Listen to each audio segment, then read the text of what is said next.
Hey guys, Professor Bell Comic Book University and Miles Morales Spider-Man, or the Brooklyn Spider-Man, issue number 25, the beginning of the dreaded clone saga. I almost feel like Saladin Ahmed feels like, well, he's not really Spider-Man if he doesn't have a clone saga. Well, does that mean he also has to sell his soul to the devil? Oh, well, actually, I think Zub already handled that. Anyway, it is what it is. Look, man, whatever. I'm not happy with it. I don't feel like you need a jumping in process, or hazing process to really be Spider-Man. It is what it is. Whatever. This is the main cover, and it's a wraparound cover, and it's gorgeous. A whole bunch of variant covers on here, and Saladin Ahmed did the writing. Carmen Carnero did the art. David Curiel did the colors, and VC's Corey Petit on letters. Torrin Clark does the regular cover, and they mentioned that Spider-Man was created by Stanley and Steve Ditko. Well, yeah, Peter Parker was. Spider-Man concept was, but shouldn't Brian Michael Bendis get a little credit for doing the Miles Morales character? I don't know. I don't know. Does that require extra money if you dare put that in? I don't know. Whatever. God forbid people should be paid for their work. Character that keeps on making you money, but doesn't make the creator money. Anyway, so I kind of dug the idea that this was. Look, Peter Parker shows up at one point to help out a little bit with the clone story, the clone saga. Peter doesn't stay throughout, but he is here for it, for a little bit of it. So it indicates that he could show up again because he's aware that something's happening. I dig on that because Miles shouldn't have to do this alone. You get what I'm saying? It's like there are other people around. Peter had to do it alone because he had to do it alone.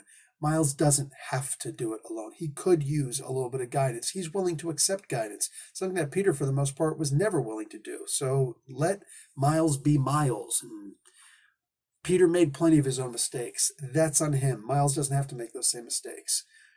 That being said, so these clones show up and they're going around, they're doing things with stuff to people and whatever. Miles has to track these guys down. Now, Genki shows up at just the right moment because he's been ducking him for a while. And he's all like, oh, I've been dating your girl, and please don't be mad. Miles gets pissed off. He jacks him up against the wall. He's about to hurt him, and he's like, dude, get your hands off of me. I'm glad that Genki was able to keep his composure and state that. Because, yeah, he could have been really hurt. And it's just the idea that even if he wasn't hurt, you don't need to be taking my clout just because I took your girl. Like, it's just a silly concept. I never got that. I never understood that concept.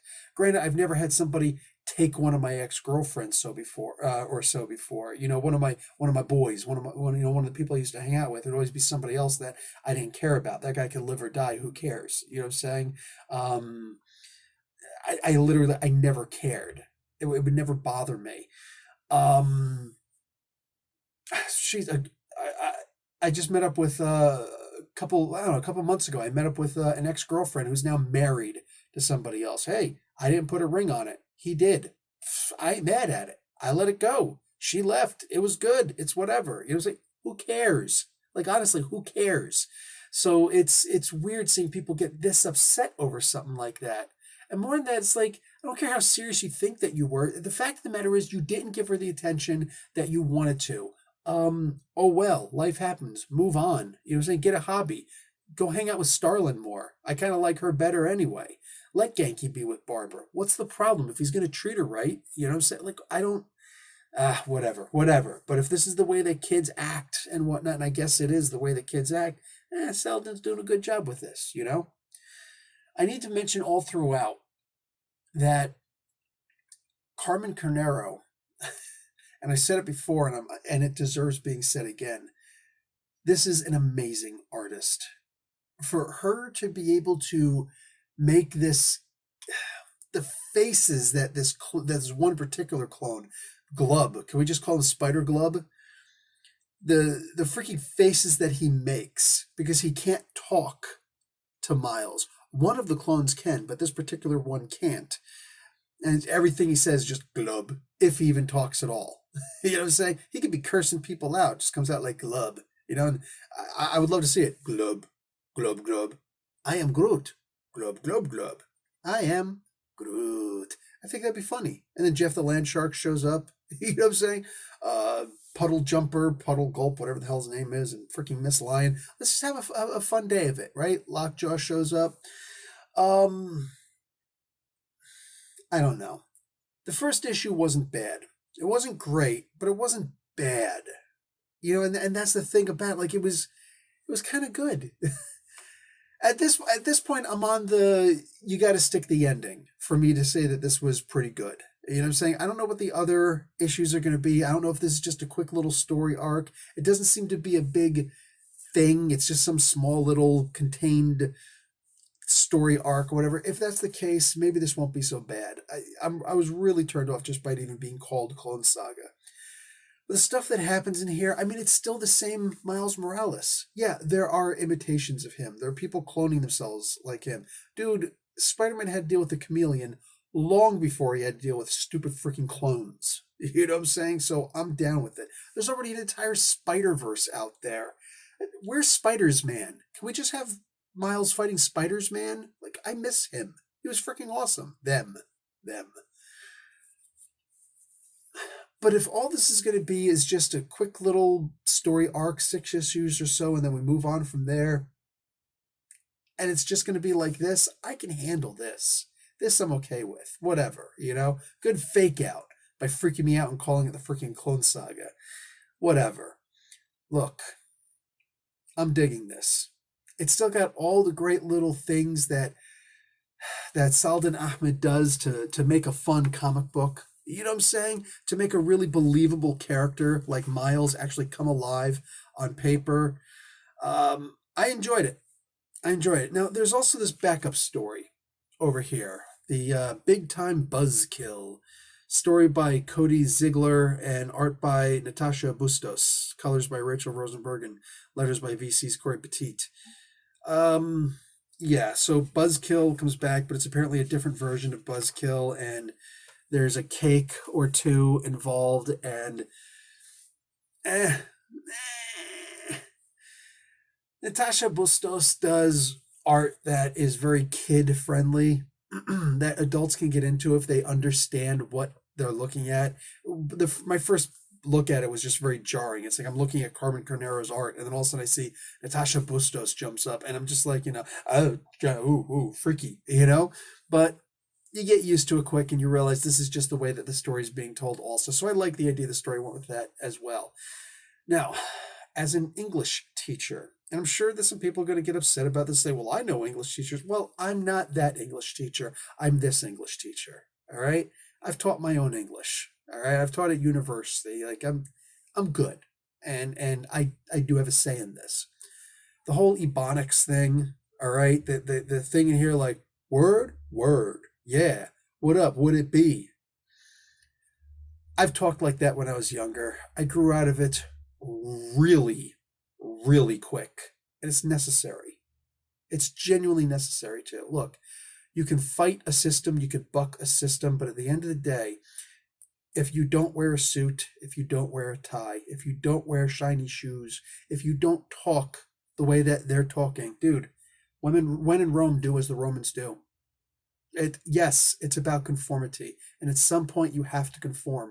And maybe it was the army that beat that nonsense out of me of nonconformity. I don't know. Even to this day, I don't necessarily enjoy taking directions from people unless I trust that they know what they're doing.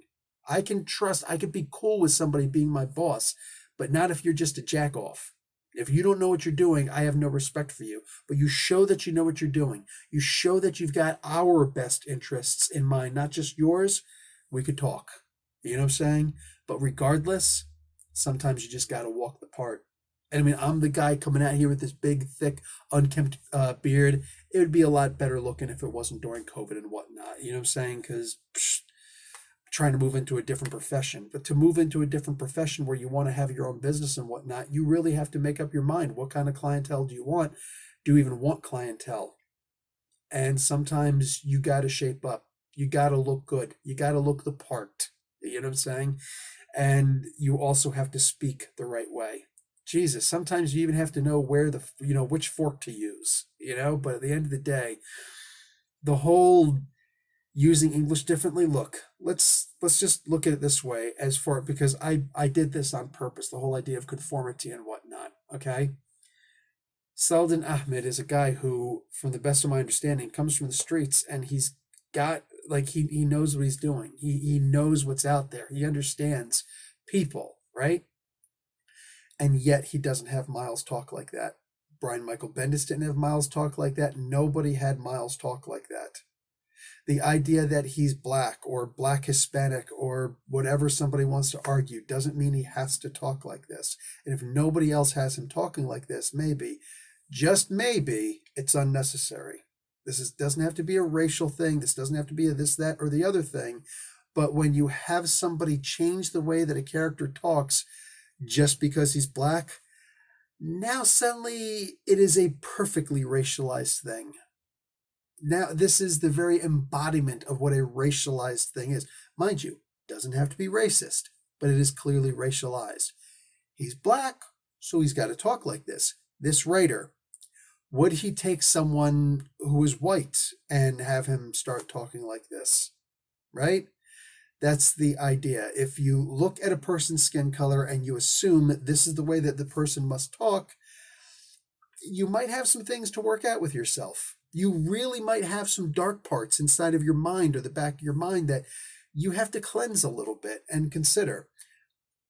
Miles Morales has never really talked like this before. Maybe some writer here and there, some oddball writers come along and it's like, yo, would it be? Would it look like? And, I'm really going back to Barry Gordy's The Last Dragon. It's my favorite movie. Deal with it.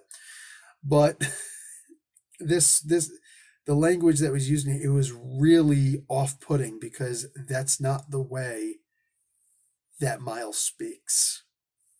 And you changed his voice. And I gotta think it's because you figure, well, he's black.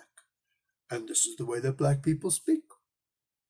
That would be like as if I or a Latino person, let's do even better, a Mexican person comes along and says, well, Miles is also a Chicano. You know what I'm saying? So, he's got to talk like this and he's got to say ese all the time, right?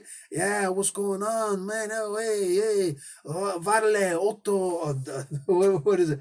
Oh my God, I can't remember how to say it now, damn it. But all these different things, like he's got to talk like freaking Razor Ramon or something like that. It's unnecessary. This is unnecessary. And it's forget about what it reminds me of. Look, when you call attention to something, when you shine a spotlight on something that somebody thinks was a good idea, that's when you find out if it was really a good idea or not. I'm the guy who doesn't mind saying, hey, there's a pink elephant in the room. Like, none of you guys were just, I know you all saw it. None of you are going to say anything about it. Like, it's right there. It's pooping on the hors d'oeuvres. Like, seriously, you put the hors d'oeuvres behind the freaking elephant? What? And of course, there would always be somebody out there who'd be like, did you have to mention that he was pink?